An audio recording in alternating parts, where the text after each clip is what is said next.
Hello நேயர்களே, எல்லாருக்கும் வணக்கம். இன்றைக்கி வீடியோவில் நான் உங்களுக்கு கொத்தவரங்காய் கின்வா பாத் எப்படி செய்கிறதுன்ட்டு காட்டி கொடுக்குறேன். இந்த கொத்தவரங்காய் கின்வா ரெண்டுத்தையும் குக்கரில் வேக வச்சு எடுத்துக்க போகிறேன். உங்களுக்கு எவ்வளோ தேவையோ அவ்வளோ கின்வா ஒரு பாத்திரத்தில் போட்டுட்டு முங்குற அளவுக்கு தண்ணி வச்சுக்கோங்க. 2-3 தடவை நல்லா கழுவிட்டு தண்ணி வச்சுட்டு அதில் மேலே மூடி இருக்கும் பாருங்க, அது மேலே உங்களுக்கு எவ்வளோ தேவையோ அவ்வளோ கொத்தவரங்காவை நாரெல்லாம் எடுத்துகிட்டு நீள வாக்கவாக கட் பண்ணி, பீன்ஸ் எல்லாம் எப்படி கட் பண்ணி வைக்கிறீங்களோ அப்படியே இதையும் அவ்வளோதான் கட் பண்ணி மூடியிலேயே வேக வச்சுக்கோங்க.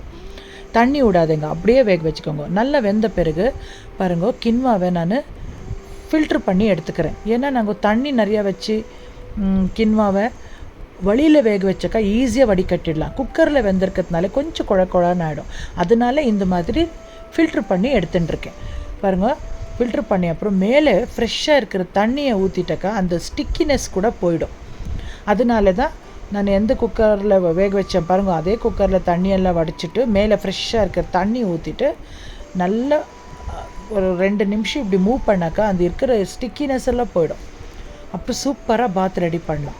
இந்த குக்கர் பேன்லேயே நான் இப்போ செஞ்சுட்டுருக்கேன். அந்த தண்ணி கூட வேஸ்ட் பண்ணாதீங்க, அதுக்கு உப்பு போட்டு நீங்கள் குடிக்கலாம். இப்போ குக்கர் பேனில் 2 டீஸ்பூனு ஆயில் விட்டுட்டு தாளிப்புக்கு கடுகு, கடலைப்பருப்பு, உளுத்தம் பருப்பு சேர்த்துட்டு ஒரு அரை டீஸ்பூன் பெருங்காயத்தூள் சேர்த்துக்கோங்க. ஃப்ரெஷ்ஷாக இருக்கிற கருவேப்பிலை 2-3 வெங்காயத்தை பொடியாக நறுக்கி சேர்த்துருக்கேன். வெங்காயம் ஒரு 5 நிமிஷத்துலேயே கண்ணாடி பதத்துக்கு வந்துடும், நல்லா வதங்கணும். அப்புறமா தக்காளி சேர்த்துக்கோங்க. 2 தக்காளி போதுமானது, அதுவும் அவ்வளோதான் பொடியாக நறுக்கிட்டு சேர்த்துட்டு ஒரு ரவுண்டு நல்லா வதக்குங்க. அப்புறமா வாங்கி பாத் பவுடர்ன்ட்டு ரெடிமேட் கிடைக்கும், அப்படி இல்லைன்னா வீட்டில் கூட செய்யலாம். இதெல்லாம் மசாலா பவுடர்கள் எப்படி செய்கிறதுன்ட்டு உங்களுக்கு தேவைப்பட்டதுன்னா என் சேனலில் நீங்கள் கமெண்ட்ஸில் போட்டாக்கா நான் கண்டிப்பாக செஞ்சு காட்டுறேன்.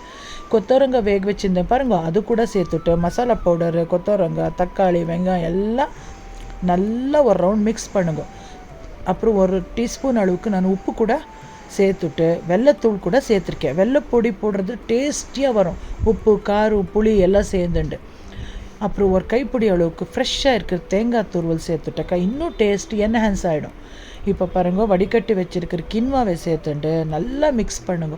நான் உங்களுக்கு ஃபில்ட்ரு பண்ணிச்சா கொஞ்சம் கொடக்கடான்னு இருக்குன்னு அந்த தண்ணி ஊற்றிட்டா பாருங்க எவ்வளோ உதிரியாக ஆகிடும், ரொம்ப நல்லா ஆகிடும். நீங்கள் வெளியிலேயே வேக வச்சாக்கா இந்த மாதிரி வடிகட்டுற தேவையில்லை. எதுக்குனாக்கா அது நமக்கு எவ்வளோ வேணுமோ அவ்வளோ தண்ணி ஊற்றிட்டு உதிரி ஆனோடனே ஆஃப் பண்ணிவிட்டு எக்ஸ்ட்ரா தண்ணி இருந்தால் வடிகட்டு விடலாம், இல்லைன்னா கரெக்டாக இருக்கும்.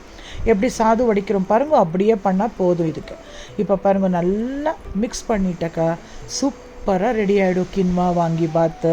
இப்போ சுட சுட ஆவி பருக்க சர்வ் பண்ணுறேன். இது கூட பெஸ்ட்டு காம்பினேஷன் என்ன தெரியுமா? கட்டி தயிர். எவ்வளோ நல்லாயிருக்கும் தெரியுமா?